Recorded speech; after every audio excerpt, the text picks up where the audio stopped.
the only thing that I had to cap off this game was fans did not like this one. Hoo, losers. Have fun back to Bloomington, boys. What's going on, guys? Beanie Boys episode 8 here on Bedford here. You know, boots on the ground. DP and I had the chance to go to the Notre Dame IU game. Wasn't really a game. You know, DP and I tailgated for about 6 hours. Honestly, I enjoyed the tailgate more than I enjoyed the game. It was basically a library snooze fest. And if you were tuned into that game, it wasn't, the score does not reflect what it was. 27 to 17, you know, Irish pulled through. We're going to beat Georgia, no Carson Beck, but Mackie, what was the bourbon of the day today, kid? Oh, well, typical Monday recording, so nothing crazy today, and just classic Buffalo Trace, low proof. Yeah, I mean, I understand no bourbon on a Monday. I think it's kind of soft, but college hoops today is what we're going to be starting off with, just like pretty much every episode. And DP, I'm going to throw it to you first off. Our first topic is Purdue getting blown out by Auburn. I know we were pretty much assuming this, but I want to hear your analysis on this, buddy. Yeah, it's just a typical game out of the Auburn Tigers. I mean, they're by far, obviously the best team in the country. And, as we've been saying, that Purdue's been struggling a little bit lately. And there's just no way that those guys for Purdue would be able to hang with the Auburn Tigers. And I mean, it showed early. I was on Auburn first half game and their team total. I just knew that there was no way that Purdue would be able to hang with them. And they didn't for the entire tourney of the game. So I'm not surprised that Auburn blew them out here. Yeah, Mac, what do you think, buddy? Same different day with Auburn, and Purdue once again looked terrible. And now I know I said I'm not going to freak out until February when I see how they play in the Big Ten, but I'm a little worried about Purdue. I don't know about you guys. This game kind of changed my opinion. Final score did not reflect it, how close it was. Purdue was down 30 a good portion of the second half. Yeah. Yeah, Johnny, I kind of agree with you guys here.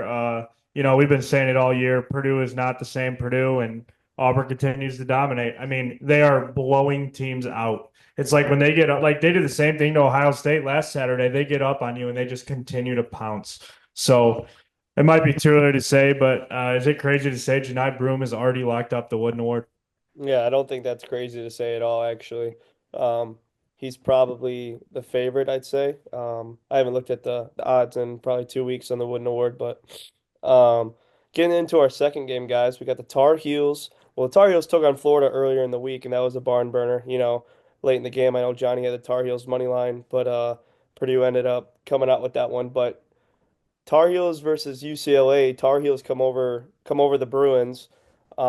Is this the game to sort of just get the Tar Heels back on page of what that blue blood school is about? John, what do you think, buddy? Yeah, man, we went right back to the well on Saturday night. I did it again. I bet on the North Carolina money line in a little six-leg parlay that cashed for $850, and just North Carolina had to have this game. And, I love betting teams that have to win the game. And it doesn't always work out, but I mean, you look at it, North Carolina loses this game. They're 6-6 with I think only one quad one win on the resume. They win this game, then they add another quad one, and they're 7-5 going into a very weak ACC conference here. So this was definitely a getting over the hump moment for this North Carolina basketball team. RJ Davis again showed up in a big way. Ian Jackson's a stud, finally showing what he's capable of. Seth Trimble is a freak athlete. I think if they can get Jalen Washington, he's raw, he's got a lot of talent. I think if Jalen Washington can step up and be the center that they expected him to be when they were recruiting him, I think this North Carolina team could be really good. What do you think, DP? Yeah, 100%. I know we sat here and watched the Florida UNC game, and they kind of gave you that false hope. But this is definitely a second half team for the Tar Heels.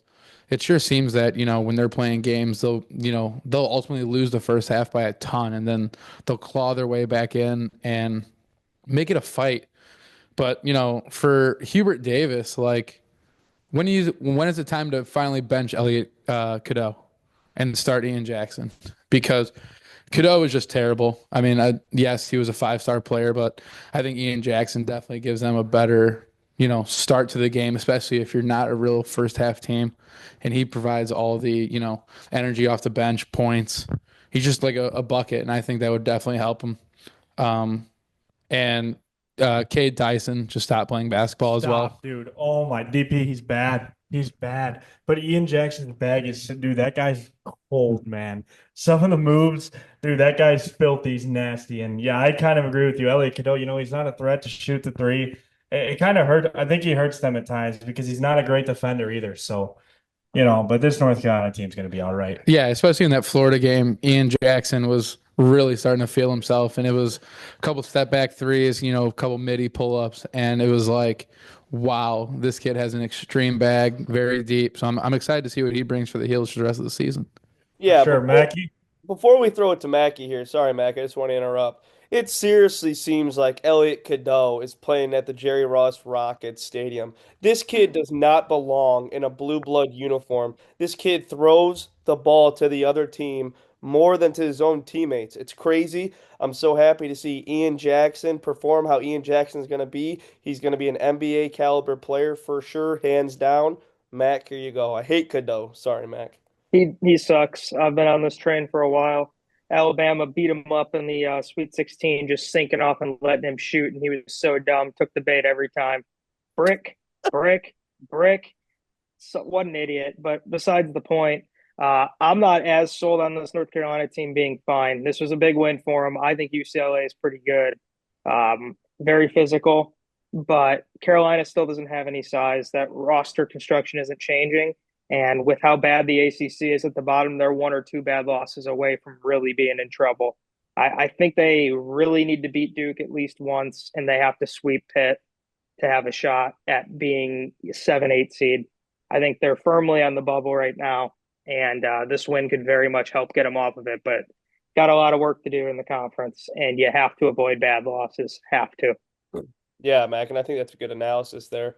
Our third game we got to look at, guys, is the Michigan-Oklahoma game. I actually didn't get to tune into this game until probably the last 7 minutes, and I don't think that was a bad time to tune into this matchup. I mean, Michigan was up big, and Oklahoma scratched back, got back into this game, eventually took the lead, and ended up winning this game on a crazy shot. DP, I don't know if you got to tune into this game. What do you think about this one, buddy? Yeah, this is just another typical game. I bet all the overs in this game because both these teams can score. Wolf is a stud from Michigan. I mean, almost a borderline unstoppable player just with the way that he can pass. He could shoot. Just an absolute force. And I just think that he really gets that Michigan offense going. And Oklahoma, I mean, they could put the ball in the bucket too. And I mean, this was just a great back and forth game. I really enjoyed it. It was a quality game to watch. And I expect most of the stuff from Oklahoma and Michigan, even in conference play. Yeah, Jeremy Fears Jr. This kid's a stud, dude. This kid from Oklahoma is a stud. And are we sure the SEC is a football conference? Because wow, is this conference deep? And I mean, what they have three undefeated teams. Florida, Oklahoma, and Tennessee are all undefeated, correct? Yep, believe Who so, yeah. knows? Tennessee might go down tonight, losing No, at Tennessee's halftime. up big right now. Oh, no, they're not. No, they're not, JP. They're down at half. Oh my, Middle Tennessee's putting Tennessee on upset alert. Wow. Last time we Yeah. looked, Tennessee was up like 15. Let's That's give a crazy. big shout. Let's give a big shout out to DraftKings, giving us 26 points with the Blue Raiders. You guys are so stupid, but sponsor us. But Shout out sponsor DraftKings, us. sponsor us. But yeah, anyway, back to what I was saying, Michigan in another close game early in the year. I mean, and last time we saw them in a game like this, they ended up beating Wisconsin on the road. And then, another great game. And all this proves that this Michigan team's here to stay. They're not going anywhere. They're not shying away from these big matchups. And this Oklahoma team is gritty, run and gun. They play a little D here and there when they got to, and they got a stud freshman. So, you just don't know what's going to happen. But this Jeremy Fierce kid's a stud. And, I know none of us are big fans of Porter Moser, but this guy can coach, dude. He's a winner. And at the end of the day, Oklahoma is right there, right where they want to be. So we'll see what happens. I'd hate to say that I called that this was my dark horse, but Mackie, would you like to put any shed any light on this matchup? Yeah, Jeremiah Fears is the stud. That's all I got on the Oklahoma side. That 4-point play was ridiculous, even though it really wasn't a foul. But I'd like to focus in more on Michigan because everybody on this podcast besides me seems to love this Michigan squad. It's hard not to with Golden Wolf, two dominant big men, but they've done just about everything but win the games that they should. They've found a way to lose every big game. What what is it going to take for them to close them out? And are they ever going to? Because if not, they're going to be a 9 seed. They're going to be stuck. Yeah, I am very high in Michigan. I bet them to make the Final Four at plus 1800. I think that's a valuable play, just considering that they have two huge men that are very talented. Wolf being a Jokic type caliber player. But Mackie, I understand what you're saying. They have had some games where I think that they should have won and they've lost. But They you just know, got to start winning them. They got to yeah, learn how to finish games. I know that's a very common issue for college basketball teams, especially early on. So we'll see what happens. yeah. And Oh wait, this is probably Johnny's favorite part of the pod today. John, lead us off with this topic today, buddy. yeah, you guys were all calling me crazy when you were saying, Bruce Thornton's not out there for the Wooden Award, all this stuff, and he goes out to MSG against the number 4 team in the country, scores 30 points. Bruce Thornton's a stud. Just when you thought this Ohio State team was starting to fall apart, Michi Johnson gone off the team, and I didn't even know this. Aaron Bradshaw comes back and he looks great. He looks like a legit, very 3 and D type of center. I mean, this guy can shoot the rock. I think he hit 2 threes in that game. John Mobley Jr., the freshman from Ohio State. Wow, can that kid shoot the ball? And then, Micah Parrish, just veteran experience, and Devin Royal's a true sophomore. So with Mobley and Devin Royal, the future at Ohio State is very bright for this team. I thought that was a huge win for Diebler. I definitely think it opened a lot of people's eyes, but it's no panic mode at Kentucky. They've won a lot of big games early in the year. And for some reason, Ohio State and Bruce Thornton always show up in this CBS Sports Classic. And I just don't understand it. But shout out the Ohio State parlay on Saturday. $400 richer because of it. So all around, great game, great Saturday at college basketball. Did you get a chance to tune into this one? I did not, unfortunately. Obviously, I was at the Notre Dame game on Saturday, but I was score watching, especially after you hit me with the bet slip that you have for the Ohio State parlay. Just kind of box score watching this game a little bit. Kentucky just couldn't shoot the rock, man, which is, kind of unexpected out of a veteran group of guys. I'm surprised they shot this poorly, especially at MSG. But is this Bruce Thornton's case for Big Ten Player of the Year, winning a game like this? He won. I don't know if you guys saw, but Bruce won Big Ten Player of the Week, and Mobley won Big Ten Freshman of the Week this week. So huge week for the Buckeyes. Listen, this is all I gotta say. This like Johnny iterated. This is by no means an alert red flag for Kentucky. They've proved themselves early. You know, I think like John said, Ohio State just had it that day. Bruce Thornton obviously had a hot hand, and when you're a veteran, and is he a 4-year player or a 3-year player, John? This is his junior year. Junior, so 3-year player in a big program. That Ohio State team was due for a big game. So Mac, what was your thoughts on that game, buddy? You were on the opposite end. It's just just a crappy game. I mean, you shoot 8 of 24 on layups, you're not going to win a game. Nothing fell, but Kentucky had been flirting with fire for a while. They've struggled in the first half away from home, and you get yourself in a hole like they did there at MSG, down 9.5. It's hard to keep digging yourself out of it. So I don't want to say it was a fluke because the team had been flirting with danger for a little while, but it's probably something they needed. So we'll see what happens in a couple weeks. Florida comes to Rupp Arena. That's what it'll tell me about this team. I like that, Can we Mac. get an Ohio State shout out from you, Mackey? Because they look great in that game. Nope, you're not a fan. All right, guys, but we are going to move on to college football. DP and I, boots on the ground, like I said, in Notre Dame, South Bend, high noon, keeping us warm. But we gave our picks last week, and honestly, I was only wrong about the Clemson pick, but as we've seen, guys, I mean, the dogs were not rolling. The four favorites pretty much whooped that candy ass up and down the field pretty much the whole entire game in all four games, really. And I'll be honest, I think the one that I wasn't expecting the most was the ass beating that Penn State put on SMU. I thought that SMU might have been able to not necessarily be in a close game, but 38-10. I know I mean, 28's a lot of points, but realistically, I think that this Penn State team could have won by 50. Guys, what was your thoughts on the week one matchups that we had in the college football playoff? Yeah, obviously I was wrong about Indiana. I'm not going to pick against my school. I knew all along Notre Dame was going to win this game. You got to run your mouth a little bit when you're playing your boys' teams, but early in this game, I noticed that same thing at Ohio State. Indiana had a big play, they got a little bit of momentum, and then they go and turn the ball over. They didn't capitalize, and as soon as Jeremiah Love ran that ball 98 yards to the house, that game was over. And somehow Signetti made it close at the end, but that's just what he does. It seems like he kind of did that. He scored a late touchdown at Ohio State. So that game's that game. Penn State, SMU. SMU was just outmatched physical wise. Their Kevin Jennings just didn't play great. He threw 3 picks, 2 for pick sixes. I thought the one team that did belong was Clemson. I thought Clemson looked like they belonged in that game. They were down 14. They had the ball on the Texas 1 yard line and they didn't convert. I ulted Clemson up to 14 and a half. That was a cash. But I thought Klubnik played great. Dabo Sweeney coached another great game. They were Dabo outmatched. Weenie. Dabo Weenie, but let's be honest, guys. Talent-wise, this game shouldn't have been close.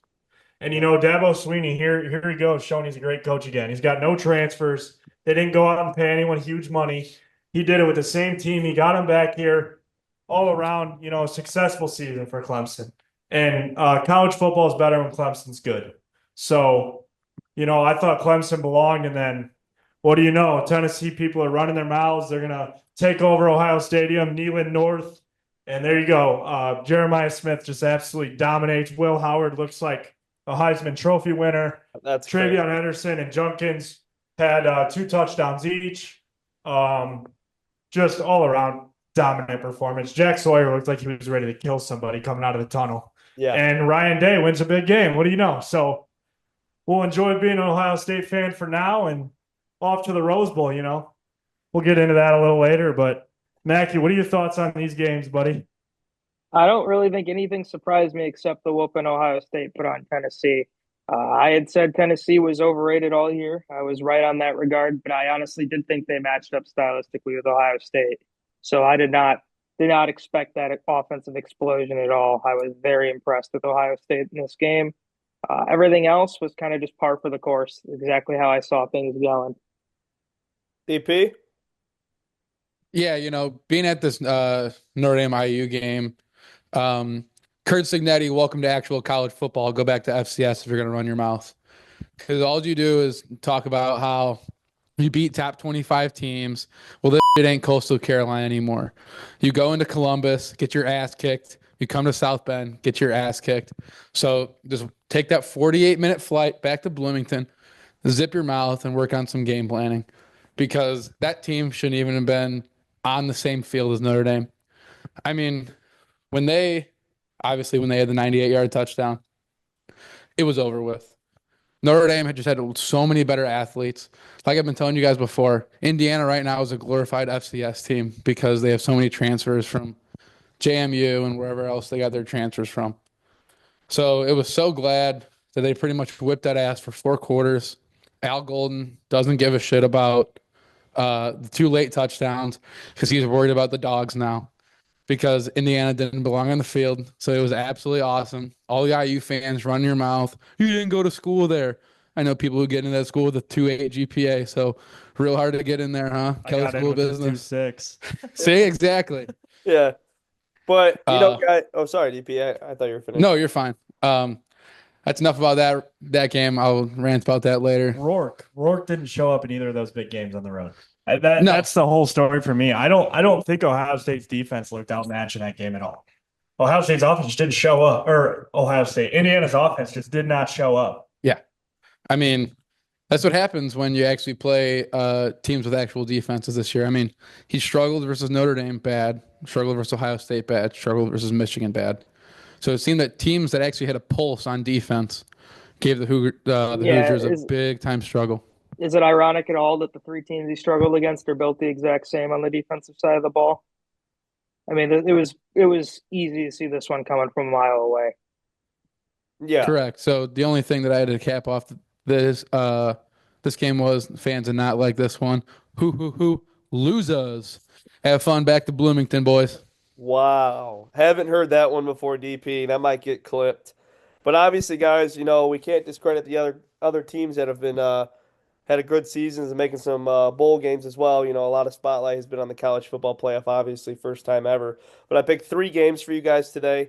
I kind of just want to hear your guys' three teams that you'd go with here, and then just maybe a quick analysis. So I picked the BYU Colorado game, Georgia Tech versus Vandy, and Iowa State versus Miami. Now, my three teams that I'm going to rock with is Johnny's Colorado Buffaloes. Shadur's going to get it done. All those boys playing out there in Boulder. I know it's not at Boulder, but this team's gonna roll BYU as we know they're fraudulent. And then you can give me Vandy. I love Diego and he's a stud. And then you can feed me Cam Ward and the boys with Miami. Now, Mackie, what are your three thoughts on these three matchups, buddy? So it's just really going to depend here because obviously opt-outs and everything else. Assuming that's not on the table, we haven't heard of anything yet. I'll go Colorado. I will go Iowa State, and I will go with Georgia Tech. All right, DP. Yeah, all three of these games really intrigue me. I think that these are going to be a great slate of games to watch. I am predicting a lot of points scored in these games, especially the BYU Colorado and the Miami Iowa State game. But for the picks, I will be taking the Cougs. Um, I only say that because Mr. Heisman boy isn't playing in the game. He said Colorado would have to pay him $5 million, so I don't know if they're going to pay that up or not. They've had some other guys hit the portal. BYU seems to be fraudulent, as we talked about earlier this year, but that game could be very interesting. Georgia Tech's going to be without Singleton. He already transferred to Auburn, so I'm going to take Vandy in that one. And Cam Ward's going to be throwing cookies and cream Pop Tarts all over the place. I mean, this man is going to be outrageous in this game. He's mad they didn't make the playoffs. Feel bad for Iowa State. Yeah, I mean, real simple. BYU's fraudulent. They've been fraudulent all year. I'll take Colorado, whatever the spread is. As long as Shadur Sanders is behind the helm, they are going to absolutely dominate this BYU football team. Hopefully, it'd be nice to see them go out in a good way. So, and give me Georgia Tech over Vandy, especially if Hayes King's playing. This Georgia Tech team's gritty. They're going to run the ball all over them. And then, as Cam Ward once said, he's going to be the best player the Pop Tart Bowl's ever seen. So give me Miami big in this game, worse than Arizona State beat them. So I think Miami wins this game big, but three decent games there. So I'll definitely be tuned into bowl season, even though these teams aren't in the playoff. They're still going to be high quality football games. Yeah, guys, and to wrap up our segment, we're going to be going over our round two predictions of the college football playoff. Obviously, after wrapping up week one, I think we pretty much all went three and four this weekend. But yeah, guys. So obviously, the most intriguing matchup for DP and I is this Georgia and Notre Dame game. Uh, I'll be taking the boys from South Bend to beat up on those little Chihuahuas. Carson back out with that surgery. He just got ruled out. Will be going against the second string quarterback. I think that the Irishmen pummel these boys out in New Orleans. Then you can feed me Penn State. I think that this defense is rolling. I think Drew Adler found his stride. I don't think this one. I think it'll be a close game, but I think it'll be pretty much controlled by the Nittany Lions. And then the upset that I pick, give me ASU and Scattaboo and the boys. I picked Clemson last week to beat Texas. I don't think this team is ready for a 300-yard performance out of Scattaboo, all purpose, 4 touchdowns. You can book that one. And then the final one, quack, quack, give me Oregon. I'm tired of this Buckeye bullshit. I'm tired of it. DP, give me your picks. Yeah, starting New Year's Eve night, that Penn State Boise State game. I think that game's gonna be great. And I'm actually very intrigued on the over in that game. Go figure, but I think Penn State's offense is really clicking. I'm excited to see how they handle Genty, just because Oregon was so successful on the ground. Um, I will take Penn State in a close one. Close. Boise State covers the 10.5. Then I'll take Texas. I just think that Texas is there right now. Sark's got them moving. I don't know if Arizona State's really seen a team as physical as Texas is up front on the defensive line and the offensive line. It'll be up to Quinn Ewers once again to make a few plays. Don't be surprised if Arch Manning, throws a few deep balls, carries some quarterback powers. The Rose Bowl, I like this game a lot. Feed me the over big time. I do think it's close, really close, just like the last one. 54 and a half is kind of an understatement. I think that game could each be into the 40s for these guys. Give me the Ducks to squeak it out, just to squeak it out. 1 point win. Um, then I'll take Notre Dame, obviously. Uh, this game's going to be a barn burner. I do think this could be the actual rock fight of this playoff. 10-7, 17-16. I think whoever can run the ball more successfully wins this game. Yeah, so obviously we'll start with the New Year's Eve game. I think it's going to be a great game, a very underrated game. I got Penn State in a very close game. We're talking 3 points. I do think Boise State covers that spread easily, but I'll take the Nittany Lions because they are my national champion. In the next game, we got Arizona State, Texas. Arizona State is on a hot streak, but I think it comes to an end. I think Texas is just a better football team. Texas finally got a defense. So I think Texas wins this game probably by 10 to 14 points. Um, you know, we're back in Pasadena. Ohio State, Oregon, the rematch. Kid, they're 3-0 all time versus the Ducks in bowl games. Yeah, last time Ohio State was in Pasadena, JSN had 350 receiving yards. So you could feed me the Buckeyes in this game. 42-28. Ohio State. I think they win this game easily. Goes over. Yes, goes over and Ohio State rolls. That Oregon defense is not what everybody thought it was. And then, my boys, Notre Dame versus Georgia. Carson Beck's playing, my prediction's probably a little different. Give me Notre Dame in this football game. I cannot believe I'm taking them. Give me Notre Dame to win this game 28-7. I don't think this game's going to be very close. I think Georgia's looked bad all year. And I think Jeremiah Love, if he's healthy, is going to run all over this defense. And at the end of the day, I think Notre Dame wins this game big. I know a lot of people don't see that, but I think Notre Dame's going to win this game that backup quarterback's going to struggle against this Notre Dame defense. So give me Notre Dame big in that game. Mackie, what do you got? So I'll take Penn State on New Year's Eve. I do think it could end up being a pretty solid game, go over. I wouldn't lay the 10.5 with Boise. I'm just not as confident in them with that, especially with the way Penn State's been playing. First game New Year's Day, give me the Longhorns by three touchdowns. I don't think Arizona State has a fighting prayer in this game. Um, if if Texas can beat Clemson by two touchdowns, score 38, Texas might score 50 in this game. Give me Ohio State at the Rose Bowl and a razor thin game. Feed me the over as well. And then I hate to do that. I hate to do this. We're all four going to be rolling with Notre Dame. I don't Yeah. think this is Notre Dame's year. I really do. It's Yeah. it just seems like this team's too good on the defensive side of the ball, and they really get what they want on offense. They control the clock. I don't see it without Beck. I think it's Notre Dame's year. I Picture love not saved there. That's a little scary. That's scary. Picture's And not saved, boys. picture's not saved on Penn State and on Notre Dame. I love it, Mackie. It's so good to hear, because I mean, nobody likes to see Notre Dame win, and I'm just happy to hear a guy like you say that you see Notre Dame in the future here towards the end of this playoff, and that's Well, good. I can root for a Marcus Freeman pretty easily. Brian Kelly killed a kid. I can't root for him. Right. All right, guys, but that does wrap up episode 8 here. Two guys on the Zoom, two guys in the garage. We love it. We're gonna start coming out with our videos 2 o'clock Tuesdays and Fridays. So yeah, guys, Beanie Boys out, episode 8. Yep, good pod, boys.